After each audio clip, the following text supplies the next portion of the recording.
Good morning friends. आज एक ऐसा टॉपिक जो काफ़ी चर्चा में है, न्यूज़पेपर में, और सरकार से सवाल पूछा जा रहा है बार बार इस टॉपिक को लेकर कि ये चीज़ें क्यों हो रही हैं, इसकी क्या ज़रूरत है।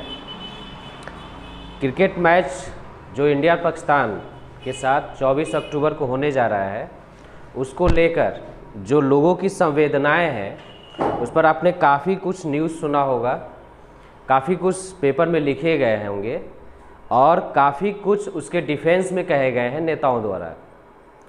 सवाल फिर एज ए कॉमन मैन, एक आम आदमी के रूप में मेरा सवाल यही है कि जब आपका देश सफ़र कर रहा है और गवर्नमेंट के चेंज होने से जो मेंटलिटी बदली कि हम तब तक आपसे बात नहीं करेंगे जब तक कि पूरी तरह से टेररिस्ट अटैक या टेररिज्म को आप समाप्त नहीं करते हैं, आतंकवाद को आप समाप्त नहीं करते हैं, तो ऐसा क्या परिवर्तन हो गया है।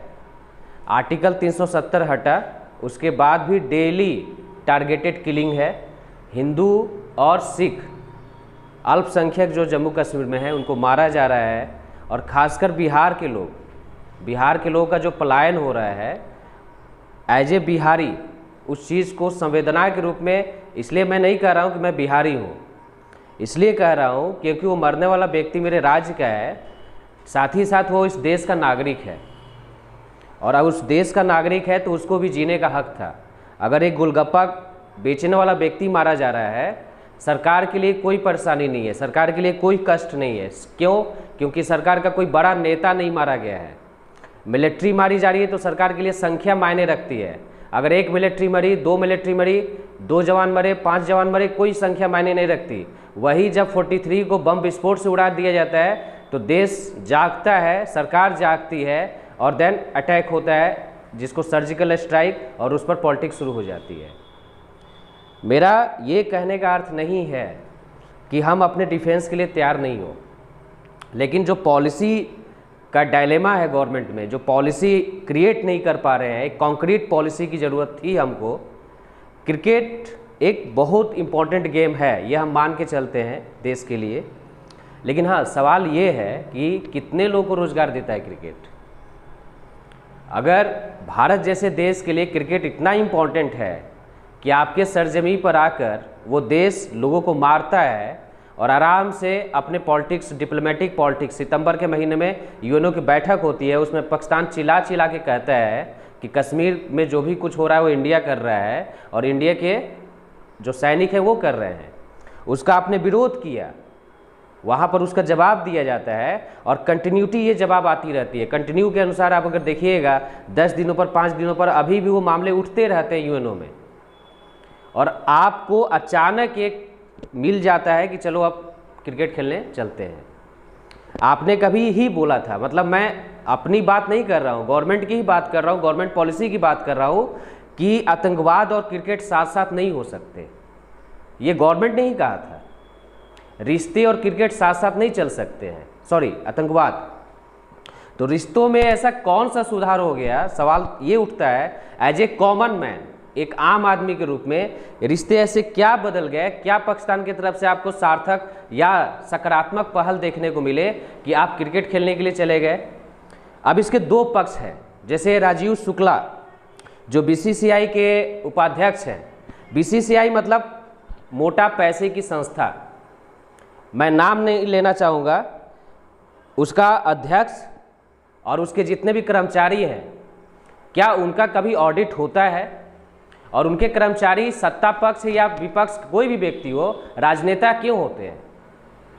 ये समझ में आता है कि सौरव गांगुली हैं, क्रिकेट से संबंधित है, तो ये ओपन होना चाहिए कि उनका पेमेंट कितना है, मंथली सैलरी कितनी जाती है, उनका एचआर कितना है, एज ए कॉमन मैन क्या करते हैं, कितना काम करते हैं वो।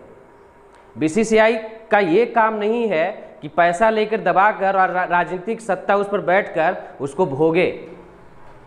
ये हर समय से देखा जा रहा है, मतलब एक ऐसा संस्था बीसीसीआई बन गया है कि सट्टेबाजी का मार्केट, आईपीएल लेके आइए, आप टीम बनाइए, खेलिए, पैसा बनाइए, और हर राजनेता उसका एक मालिक बन जाता है, वो अपने आईपीएल को खरीदता है, बेचता है, या बीसीसीआई का हेड है। तत्कालिक गृह मंत्री, वर्तमान गृह मंत्री का बेटा जो है बीसीसीआई में कंट्रोलिंग बॉडी पर है। ये हर समय हुआ है, गवर्नमेंट जिसकी रही है, जिसकी सरकार रही है, उसकी व्यक्ति वहाँ बैठे रहते हैं। राजीव शुक्ला एक उदाहरण है। मुझे तो याद तक नहीं आता कि जब मैं बचपन से अभी तक सुनता हूँ राजीव शुक्ला कर क्या रहे वहाँ पर। कौन ऐसा व्यक्तित्व है भाई राजीव शुक्ला का क्रिकेट के कंट्रीब्यूशन के क्षेत्र में? कपिल देव क्यों नहीं, मोहम्मद अजहरुद्दीन क्यों नहीं, या ऐसे लोग क्यों नहीं बीसीसीआई में है जो क्रिकेट से जुड़े थे, जिन्होंने क्रिकेट के लिए अपने दिन रात एक कर दिए? सचिन तेंदुलकर क्यों नहीं? पॉलिटिशियन क्या कर रहे हैं? पहला सवाल ये है। पॉलिटिशियन इसलिए कर रहे हैं क्योंकि क्रिकेट से उनको लेना देना नहीं है। देश में जो लोग मर रहे हैं पाकिस्तान के द्वारा, उन पर रोटी कौन सेकेगा? तो क्रिकेटर तो बिल्कुल नहीं सेकेगा रोटी। उसको अपने घर से मतलब है, अपने बच्चों से मतलब है, देश से मतलब है, क्योंकि जिंदगी भर वो देश के लिए खेला है। तो रोटी सेकने वाला कौन व्यक्ति होगा बीसीसीआई में? तो राजनेता। प्रॉब्लम यहाँ है, प्रॉब्लम और कहीं नहीं है। हमारे नेता कभी भी अपनी बात पर कायम नहीं होते हैं, अपनी ही बात को आज कहते हैं और कल बदल जाते हैं जब उनका स्वार्थ सिद्ध होता है। उनके लिए कोई मतलब नहीं रहता, कोई मायने नहीं रह जाता। आदमी मरे तो मरे, उनके लिए एक संख्या कोई मतलब नहीं रह जाती। आम आदमी उनके लिए कोई मतलब नहीं रह जाता। जम्मू कश्मीर में जो समस्याएं है मिलिट्री फेस कर रही है, रात रात भर सोते नहीं है लोग। बिहारियों का जो पलायन हो रहा है तो उसको न्यूज में दिखाया जा रहा है, गवर्नमेंट डिफेंस कर रही है, छठ का मौसम इसलिए वापस आ रहे हैं। क्या लॉजिक है यार? मतलब एक तो कोरोना काल 2 साल उनको ले गया, और छठ के मौसम में जब वो कमाने के लिए गए तो छठ के कारण वो वापस आ रहे हैं। कभी उस माहौल में जिंदा रह के देखो ना। अपने बॉडीगार्ड के पास जो कमांडो सुरक्षा आप लोग रहते हैं, बस एक रात के लिए आप लोग हटा के देखिए कितनी अच्छी नींद आती है आपको। जो लोग मर रहा है, गोलगप्पा वाला व्यक्ति जो कि गरीब तबका है, उसका बेटा या बेटी, उसका बुढ़ा बाप उसका इंतजार कर रहा होगा, मुश्किल से 100 रुपया मुश्किल से कमाता होगा पर डे, और उसको मारा जा रहा है। तो इसका मकसद क्या है? अगर मिलिट्री को मारा जा रहा है तो एक सोच है कि हाँ मिलिट्री चूंकि अगेंस्ट है और मिलिट्री को टेररिस्ट मारते हैं क्योंकि वो उनको मारती है। लेकिन एक कॉमन आदमी को सिर्फ टारगेट किया जा रहा है, जो गरीब है, नेता को मारे। Most welcome. मैं व्यक्तिगत रूप से इस बात का समर्थन करता हूं कि टेररिस्ट अगर नेताओं को मारे तो आज कड़े कानून आ जाएंगे। रातों रात 12 बजे बैठक हो जाएगी संसद की और रातों रात कड़े कानून आ जाएंगे। नेता का कोई बाप मरता है तो उसके लिए उसका बाप है, किसी का बेटा मर गया कोई मतलब नहीं रहता है। बिहार के मुख्यमंत्री का स्टेटमेंट आता है 2 महीना बाद। यह भी गौर करने वाली बात है। बिहार के सर्वाधिक लोग मार गए टारगेट किलिंग में और मुख्यमंत्री सो रहे थे, अचानक उनका एक स्टेटमेंट आता है कि नहीं भाई ये गलत हो रहा है, सरकार को सख्त कार्रवाई लेनी चाहिए। भाई आप बिहार का विकास करें ना। यहाँ से लोग गोलगप्पा बेचने के लिए जा रहा है, वो कोई वहाँ बहुत बड़ा बिजनेसमैन नहीं है। वहाँ पर जो लोग रहते हैं वो गरीब तबका का आदमी है, जो बिहार का लोग गया है वहाँ पर। वहाँ भाड़ा देता है, रहता है, छोटे मोटे सहयोग के रूप में, अगर दुकान है तो उसमें सहयोग करता है, उस तरह के। उसके पास बहुत बड़ा पैसा नहीं है, वो काम यहाँ भी कर सकता था वो। लेकिन फाइनली वही समस्या है, गवर्नमेंट को पॉलिटिक्स करने से फुर्सत है नहीं, आम जनता मरे। क्रिकेट एक महत्वपूर्ण खेल है, इसमें नहीं है, कई लोगों का सेंटिमेंटल जुड़ा होता है, कई लोग उससे जुड़े होते हैं, नो डाउट ये है। लेकिन ऐसी क्या ज़रूरत हो गई कि आप आईसीसीआई के प्रेशर में आ गए और क्रिकेट खेलने के लिए? अब सवाल ये उठता है कि नहीं भाई अगर नहीं खेलेंगे तो 2 अंक मेरे पॉइंट कट जाएंगे। तो बीसीसीआई के पास इतना पैसा है कि वो अंतर्राष्ट्रीय क्रिकेट को घुमा के रखता है अपने चारों तरफ, किसी से छिपा नहीं है। आईसीसी का पूरा अर्थ होता है बीसीसीआई। बीसीसीआई आज अपने स्टैंड पर खड़ा हो जाए। आप इतने साल खड़े थे कि नहीं कि हम पाकिस्तान से नहीं खेलेंगे? कई टूर्नामेंट आईसीसी ने पाकिस्तान के साथ ऑर्गेनाइज किए आपके, और आपने उसको नहीं खेला। अगर ट्राइगुलर सीरीज भी थे, त्रिपक्षीय सीरीज भी थे, या ऐसे कोई सीरीज था तो आपने नहीं खेला, तब आपको नुकसान नहीं हुआ, तब आपके पॉइंट नहीं गए। कोई मतलब नहीं रखता। ये बेवकूफ़ बनाने वाले जो डिप्लोमेटिक आप बताते हैं जनता को ना, वो वही जनता है जो 2-4 दिन बाद वो भूल जाती है। बेवकूफ़ हम लोग हैं, बेवकूफ़ आप लोग नहीं बनाते हैं। स्वाभाविक सी बात है, जो हमारी मेमोरी काफ़ी शॉर्ट होती है। कोई घटना है तो बहुत ज़्यादा खून खौलता है तो हम लोग उस पर बोलते हैं, और वही घटना 1 हफ्ता बाद दब जाती है तो पता सारी चीज़ें भूल जाता है लोग कि क्या हुआ क्या नहीं हुआ। इजराइल एक इसका बेस्ट उदाहरण है। और गवर्नमेंट को बार बार बताने की जरूरत नहीं है कि वहाँ से क्या सीखना चाहिए आपको।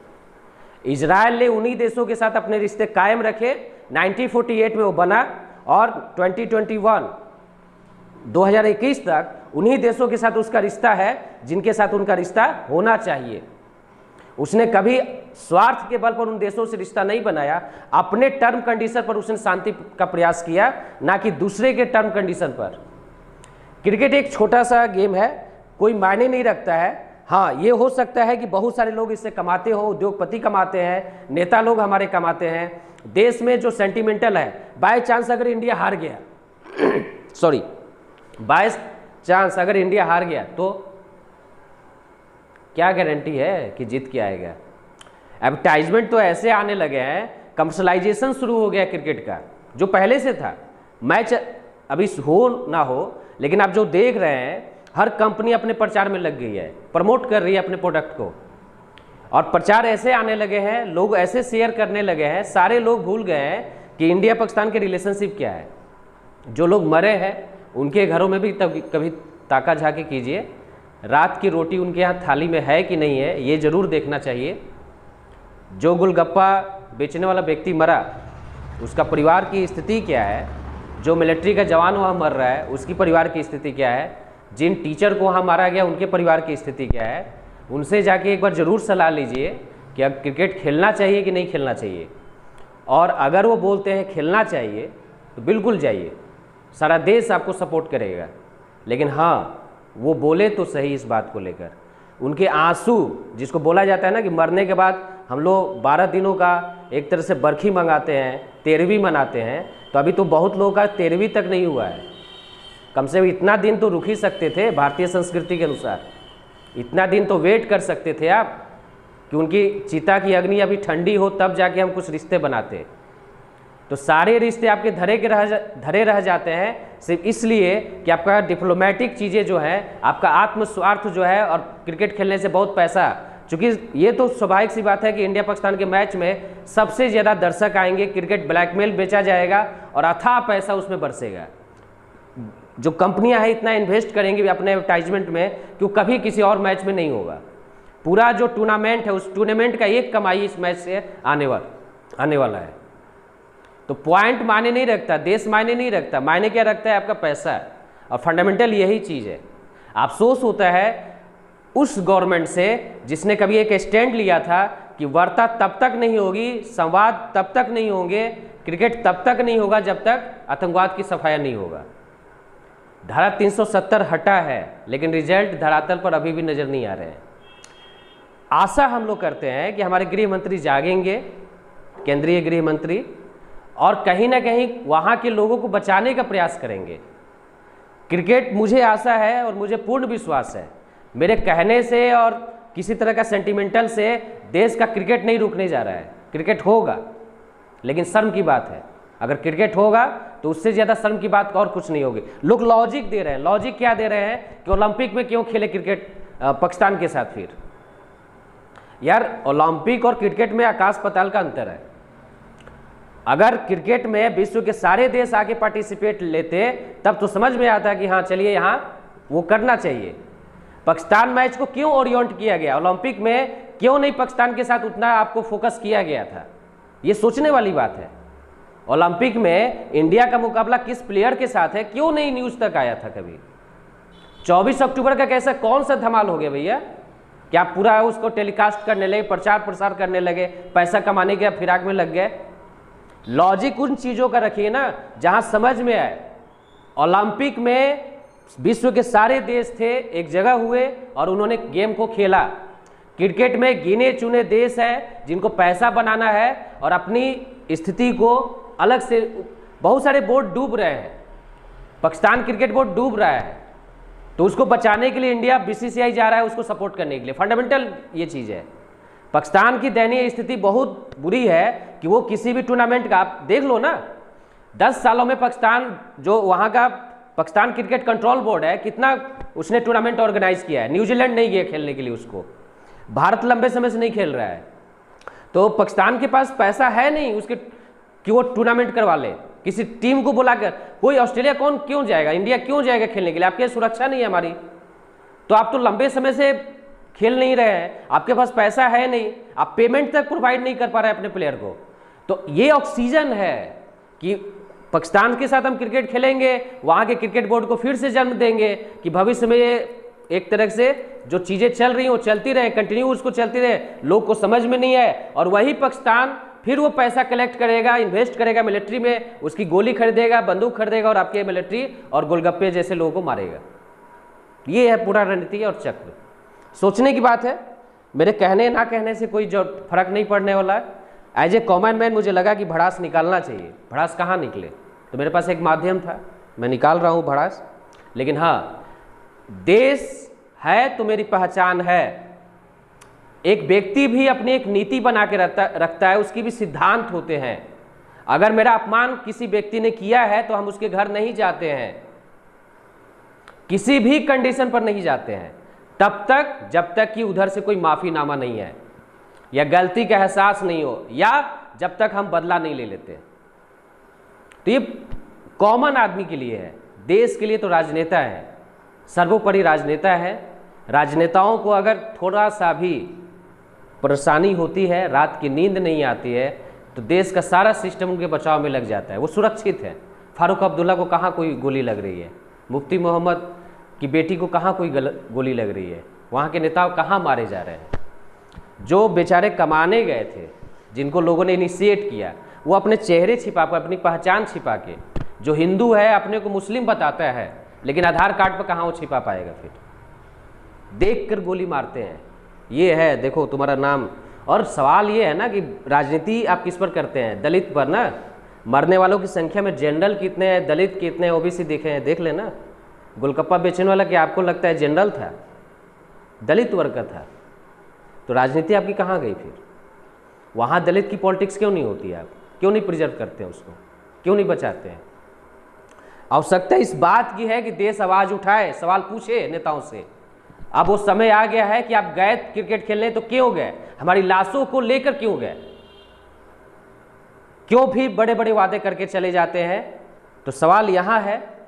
मुझे पूर्ण विश्वास है कि गवर्नमेंट जाएगी और जानी भी चाहिए, क्योंकि बेशर्म सरकार की यही उपलब्धियां रही हैं। भारत एक ऐसा देश है जो नॉर्मल तरीके से अपनी ज़िंदगी इंसान जीता है, और 2-3 घटनाओं को फिर हम ऐसे ही भुला देते हैं। फिर एक नई घटना आएगी, फिर मेरा भड़ास निकलेगा, और फिर इस तरह से ज़िंदगी चलती रहती है। ज़िंदगी हमारी रुकती नहीं है। हमारे यहाँ इतनी जनसंख्या है कि हम लोग कीड़े मकोड़े की तरह हैं, 2-4 मर गए तो कोई फ़र्क नहीं पड़ता है। इजराइल जैसे देश को फ़र्क पड़ सकता है, लेकिन हमारी जनसंख्या इतनी ज़्यादा है कि सरकार के लिए भी हम लोग बोझ हैं और अपने घर के लिए भी बोझ हैं। तो कोई समस्या नहीं है। अगर पाकिस्तान जैसा देश आता है और वो 2-4 को मार के चला जाता है, भले उसकी इकोनॉमी कुछ भी हो, वो आदमी कैसा भी हो, उसके कारण जाने से उसका परिवार की स्थिति क्या हो, गवर्नमेंट को कोई फ़र्क नहीं पड़ने वाला। क्योंकि गवर्नमेंट के लोग जो है पैसा कमाने लगे हुए, उसके अधिकारी पैसा कमाने लगे हुए हैं, नो डाउट, और वो बनता रहेगा। ठीक है दोस्तों, तो आई थिंक ये वीडियो देखिए आप लोग ज़रूर एक बार, और इसको कमेंट बॉक्स में लाइए और देखिए, आप बोलिए कि किस तरह का है और क्या चीज़ें होनी चाहिए। अगर मेरा तर्क गलत है तो उस पर भी चर्चा हम लोग कर सकते हैं। That's all, thank you.